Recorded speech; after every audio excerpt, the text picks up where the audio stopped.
जीने लगता है, खाने लगता है। तो कहीं ना कहीं ये जो बात है वो प्रिया को खटकने लगती है। तो प्रिया उससे बेसिक सी बातें बोलती है कि राहुल तुम भी कुछ ना कुछ काम करो, मैं अकेले कब तक जो है ये करते रहूंगी, तुम अगर काम करोगे तो हमारी ज़िंदगी आसान हो जाएगी।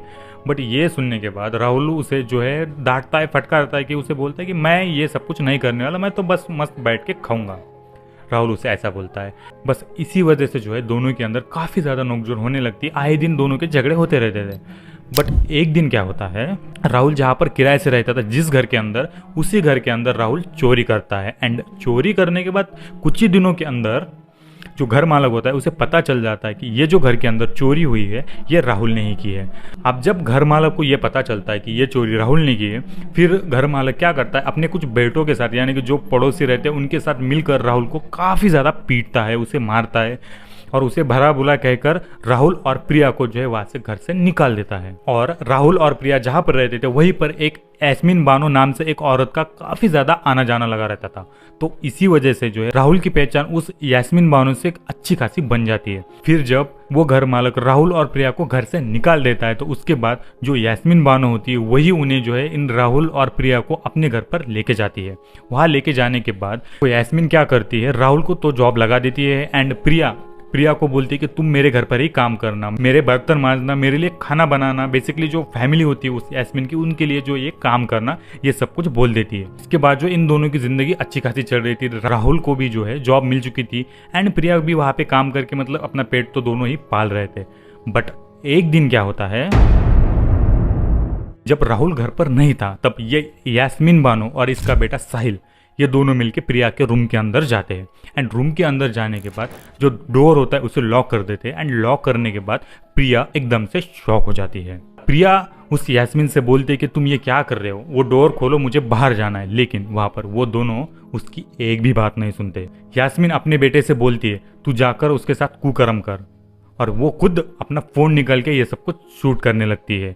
और जो साहिल होता है वो यास्मीन का बेटा, वो जाता है प्रिया के पास, उसके सारे कपड़े निकाल देता है। एंड कपड़े निकालने के बाद उसके साथ दरिंदगी करता है, उसे मारता पीटता है, उसके साथ बहुत ज़्यादा बदसलूकी करता है। और ये सब कुछ जो हो रहा था वो यास्मीन बानो थी, वो पीछे से सब कुछ अपने फ़ोन के अंदर रिकॉर्ड कर रही थी। मतलब कैसे लोग रहते हैं यार, एक अपनी खुद की माँ, मतलब सोचो यार तू कि एक यास्मीन बानो उसके खुद के बेटे को जाकर बोल रही है कि उसके साथ, और खुद अपना फोन निकालकर शूट कर रही है। कैसी माँ है यार वो माँ, और वो बेटा भी किस तरीके का दरिंदा है, अपनी माँ बोल रही है और जाके उसके साथ दुष्कर्म कर रहा है। मतलब मैं क्या बोलूँ यार, कैसे कैसे लोग दुनिया में पनप रहे हैं। मैं तो बिल्कुल भी शॉक हो गया यार इस इंसिडेंट से कि खुद की माँ अपने, मतलब छोड़ो यार मैं क्या ही बोलूँ। तो चलो कंटिन्यू करते हैं कि आगे प्रिया के साथ क्या हुआ। और फिर जब ये सब कुछ हो जाता है उसके बाद जो है वो दोनों मिलके प्रिया को बहुत ज़्यादा मारते हैं एंड उसे धमकी देते हैं, अगर तूने किसी को कुछ बताया, कुछ भी करने की कोशिश की तो ये जो तेरा वीडियो है वो हम लोग वायरल कर देंगे।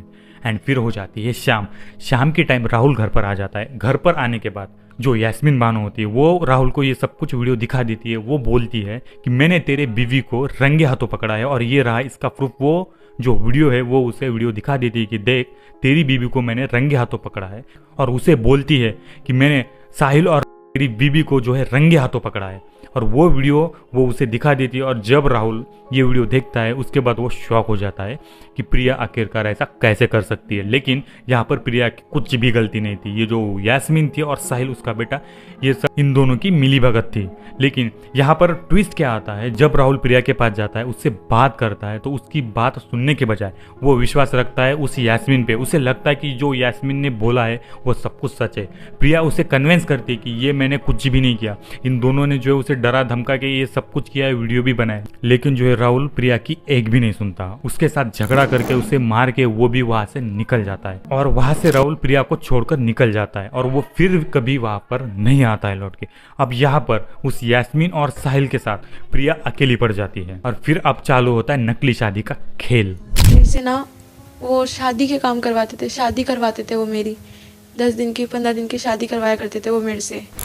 ये दोनों क्या करते, रिया की नकली शादी करवाते थे, और नकली शादी भी उससे करते थे जिसकी 50, 60, 70 तक एज थी, उस आदमी के साथ जो है प्रिया की शादी करवा दिया जाती थी। एंड ऐसा नहीं था कि शादी करवाने के बाद 15 से 16 दिन तक वो उस आदमी के साथ रहती थी, उससे जितना हो सके उतना लूट कर, जो दहेज में मिले या फिर जैसे भी जिस तरीके से भी हो सके वो उतना सब कुछ लूट कर ये जो तीनों हैं वो तीनों भाग जाते थे। एंड ये सब कुछ जो है वो प्रिया को मजबूरी में करना पड़ता था, क्योंकि प्रिया जब इसका विरोध करती थी तो वो दोनों धमकी देते थे कि तूने अगर कुछ भी करा या फिर यहाँ से भागने की कोशिश करी, ये जो वीडियो है हम इंटरनेट पर वायरल कर देंगे। ये सब सुनने के बाद प्रिया तो बहुत ज्यादा डर जाती थी, और डर के कारण और ये अपनी बदनामी के कारण प्रिया को जो है ये मजबूरी में करना पड़ता था। उसकी 12 से 15 शादी करवाई जाती है और एक के बाद ये सिलसिला चलते रहता है। बट इस बीच क्या होता है, प्रिया एक आदमी से ये सब कुछ बता देती है कि उसके साथ ये दोनों क्या करते हैं, किस तरीके से वो फ्रॉड करते हैं और क्या सब कुछ करना पड़ता है। और जब वो आदमी सुनता है तो वो आदमी प्रिया की मदद करने के बजाय जाता है यास्मीन के पास और यास्मीन को ये सब कुछ बता देता है कि प्रिया ने उसके साथ क्या क्या बोला। फिर यास्मीन उसे समझाती है कि ये झूठ बोल रही है, ऐसा कुछ बहाना बना रही है कि उसे जो है तुम्हारे साथ नहीं रहना है, इसी वजह से जो है प्रिया ये सब कुछ बहाना बना रही है। फिर उसके बाद साहिर और यास्मीन प्रिया को अपने घर पर लेके जाते हैं और वहाँ जाने के बाद उसे बहुत ज़्यादा मारते, बहुत ज़्यादा ब्रूटली तरीके से जो है उसके साथ घटिया वहाँ पर साहिल करता है। एंड जो यास्मीन होती है उसे तो बहुत ज़्यादा धमकी देती है भद्दी तरीके से।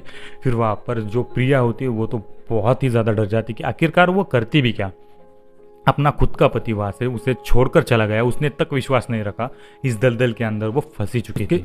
और ऐसा नहीं था, जितनी भी अब तक उसकी शादी हुई थी उन सबके साथ उसे सुहागरात मनानी पड़ती थी। अब यहाँ पर तो उसे मारा पीटा गया था, घर पर ला लिया गया था। अब जो ये शादी का खेल था यहाँ पर खत्म हो जाता है। और इसके बाद क्या होता है, जो यास्मीन थी वो प्रिया को प्रोस्टिट्यूशन के धंधे में धकेल देती है। यानी कि एक दिन के अंदर वो प्रिया के लिए 15-15 कस्टमर लेके आती थी, उसके साथ 15-15 आदमियों के साथ प्रिया को सोना पड़ता था। एक आदमी जाता था तो दूसरा रेडी रहता था प्रिया के साथ सोने के लिए। एंड एक दिन तो हद हो जाती है, एक साथ 3 से 4 लड़के प्रिया को लेकर रूम के अंदर जाते हैं। एंड रूम के अंदर जाने के बाद वो जो तीनों चार होते वो प्रिया के साथ इतनी ज़्यादा दरिंदगी दिखाते, जितना भी घिनौने तरीके से उसके साथ जो है कुकर्म किया जा सकता था उस तरीके से जो है उसके साथ करते थे। डेली 10 से 15 आदमी मेरे साथ आते थे। एक दिन में 10 से 15 आदमी मेरे साथ आते थे, वो सब मेरे साथ काम करते थे। और ये सब कुछ क्या कम था, इसके अंदर पुलिस वाले तक शामिल हो जाते हैं। मतलब जो कस्टमर्स प्रिया के पास आते थे उसके अंदर पुलिस वाले तक शामिल थे। पुलिस वाले तो उसके पास आते थे, उसके साथ दरिंदगी करते थे, उसका थे, उसे गंदी गालियां देते थे। वो देने के बाद उसके साथ इतना ज़्यादा घिनौना करने के बाद वहाँ से चले जाते थे। एंड वो जो पुलिस वाले थे उससे प्रिया मदद भी मांगती है कि मेरे साथ ये सब कुछ कैसे क्या कर रहे हैं, तुम मेरी मदद करो, मैं यहाँ पे फंस चुकी हूँ। लेकिन वो पुलिस वाला उसका एक भी नहीं सुनता था, सुनने का तो दूर, उसे वो गंदी गाली देता था, उसके साथ ये घिनौना काम करता था और वहाँ से चले जाता था। अब बेचारी प्रिया यहाँ पर करती तो करती क्या, पहले भी उसका पति उसे छोड़कर जा चुका था और जिस लोगों से उसकी उम्मीद थी यानी कि पुलिस वाले तक उसके साथ ऐसा कर सकते थे। उसमें तो कई पुलिस वाले थे, पुलिस वाले भी इन्वॉल्व थे। जी, उसमें कई पुलिस वाले भी थे। यहाँ पर प्रिया बहुत ज़्यादा टूट जाती, लेकिन एक दिन आता है, उस दिन पर प्रिया बहुत ज़्यादा अपनी हिम्मत जुटाकर खुद को संभाल कर उस दलदल से भाग निकलती है। एंड भागने के बाद सबसे पहले अपने मम्मी के पास जाती है। एंड मम्मी के पास जाने के बाद वो उन्हें कुछ भी नहीं बताती और प्रिया की एक मौसी होती है, वो उन्हें जो है सब कुछ बता देती। एंड सब कुछ बताने के बाद प्रिया और उसकी मौसी जाती है पुलिस स्टेशन के अंदर।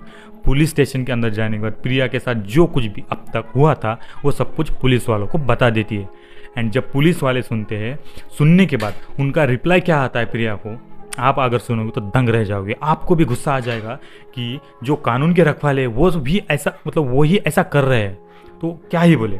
उसके बाद प्रिया के मम्मी को बुलाया जाता है। एंड मम्मी को बुलाने के बाद पुलिस वाले कहते हैं उसी के मम्मी को कि तूने ही प्रिया को जो है इस धंधे में यानी कि प्रोस्टिट्यूशन धंधे में तूने ही धकाला है, तू ही इसकी कमाई खा रही है, तुम दोनों को मज़ा आ रहा है ये सब कुछ करके, और जब तुम थक चुके हो तब आप आ रहे हो कंप्लेंट लिखाने। ऐसा वो पुलिस वाला प्रिया से बोलता है। अब ये सुनने के बाद तो प्रिया और प्रिया की मम्मी तो शॉक ही हो जाती है, क्योंकि इतना सब कुछ प्रिया के साथ हो चुका था। एंड होने के बाद जब उसे हेल्प की ज़रूरत थी, अब हेल्प भी यहाँ पे कौन करेगा, पुलिस वाले ही करेंगे ना। और वही प्रिया को और प्रिया की मम्मी को ऐसा बोलते हैं, तो फिर अब हेल्प कौन करेगा। जब मेरी मम्मी को बुलाया गया, वहाँ जाके जब सारी बातें उन लोगों ने तो बहुत गंदी तरह से बोला। मेरी पुलिस वालों ने, हाँ, जो आयो थी ना वहाँ की, बहुत गंदी तरह से कि तूने अपनी बेटी को खुद बेचा, तो अपनी बेटी को खुद धंधे पे उतार रखा है तूने। मदद करने के बजाय आपसे ऐसी बात की जा रही थी कि तू उसकी कमाई खा रही है अपनी बेटी की, तू अपनी बेटी से खुद धंधा करवाती तेरी बेटी को और तेरे को मजा आते है काम करने में। और फिर पुलिस वाले उसे अनाप शनाप बोल के वहाँ से निकाल देते हैं और प्रिया ऐसे ही 2 से 3 पुलिस स्टेशन के अंदर जाती है, लेकिन उसे 2 पुलिस स्टेशन के अंदर ऐसा ही कुछ गलत अनाप शनाप बोल के जो है हटा दिया, मतलब भगा दिया जाता है पुलिस स्टेशन से। लेकिन आखिरकार एक पुलिस स्टेशन के अंदर प्रिया की जो शिकायत है वो सुन ली जाती है और वहाँ पे FIR दर्ज करी जाती है। और अभी तक प्रिया और प्रिया की मम्मी उसके इंसाफ के लिए लड़ रही है। तो गाइज यार आप सोचो, एक 17-18 साल की लड़की, उसके साथ इतना कुछ होता है। जब से वो यास्मीन बानो से मिली थी तब से उसके साथ ये दरिंदगी थी। उसकी 16 शादियां हो गई थी, 15 से 16। उसके साथ डेली 15 से 20 लोग जो है इंटीमेट होते थे, उसका करते थे और उसके अंदर पुलिस वाले तक शामिल थे। इतना सब कुछ होने के बाद वो जाती है पुलिस स्टेशन में, वहाँ सब कुछ बोल देती है। उसकी हेल्प करने के बजाय उल्टा वो पुलिस वाले उसे वहाँ से भला बुरा कहकर भगा देते हैं। यार ये कौन सा कानून है यार, ये मतलब क्या हो रहा है? ऐसा भी क्या है यार, उसकी मदद करने के बजाय वो पुलिस वाले जो उसे पुलिस स्टेशन से भगा देते हैं। मतलब मैं क्या ही बोलूँ यार। और हाँ गाइज, आप कमेंट बॉक्स में जो है अपना ओपिनियन देना, वो जो पुलिस वाले थे उनके साथ क्या होना चाहिए, जिसने भी ये कुकर्म उसके साथ किया था। और उन्हें तो मैं क्या ही बोलूँ, जो पुलिस स्टेशन में वर्दी पहनकर वहाँ बैठ रहे हैं, उसकी मदद करने के बजाय उसे भला बुरा कहकर उसे वहाँ से निकाल देते हैं। मैं क्या ही बोलूँ। और वो अभी तक अपने इंसाफ, खुद के इंसाफ के लिए लड़ रही है। और आप भी इस वीडियो को लाइक कर देना, क्योंकि लाइक करने से वीडियो की जो है रीच बढ़ जाती है एंड ज़्यादा से ज़्यादा लोगों के पास ये वीडियो पहुँच जाता है। तो ऐसा कुछ प्रिया के साथ हुआ था। तो चलो गाइज, अब मिलते हैं नेक्स्ट वीडियो में। तब तक के लिए टेक केयर, बाय बाय।